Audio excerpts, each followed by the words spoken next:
নমস্কার, শুভ নববর্ষের বড়দের জানাই প্রণাম এবং ছোটদের জানাই আন্তরিক ভালোবাসা। আজ বছরের প্রথম দিন, বাঙালির শুভ নববর্ষ 1433।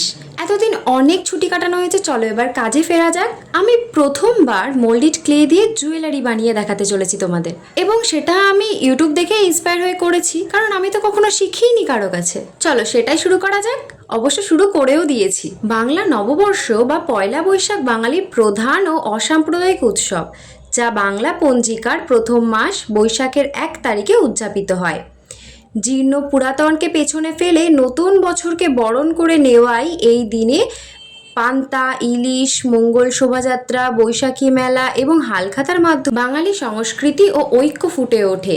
এটি কৃষিভিত্তিক সমাজ ও ঐতিহ্যের স্মারক। এই নববর্ষ বা পয়লা বৈশাখ কিন্তু বাঙালি জাতির প্রাণের উৎসব। এই দিনে বাঙালিরা নতুন পোশাকেও সেজে ওঠে। বাংলা নববর্ষ বাঙালির জাতিগত পরিচয়, অসাম্প্রদায়িক চেতনা এবং হাজার বছরের সাংস্কৃতিক ঐতিহ্যের ধারক। বিশ্বায়নের যুগেও পয়লা বৈশাখ বাঙালির ঐক্যের সুর বয়ে আনে এবং নিজ সংস্কৃতির প্রতি গভীর ভালোবাসা ও শ্রদ্ধাবোধ জাগ্রত করে। জানো তো, ছোটবেলায় আমিও আমার বাবার সাথে হালখাতা করতে যেতাম। এখন আর যাওয়া হয় না। অবশ্য হালখাতার চলটাও এখন অনেক কমে গেছে। আচ্ছা, তোমরা পয়লা বৈশাখে কে কি করলে, কটা জামা হলো, কমেন্টে বলে যেও তো। আর আমার কথা বলায় কোনো ভুল ত্রুটি থাকলে মাফ করবেন। সকলে সুস্থ থাকবেন, ভালো থাকবেন, আনন্দ থাকবেন। আজকের মতো টাটা।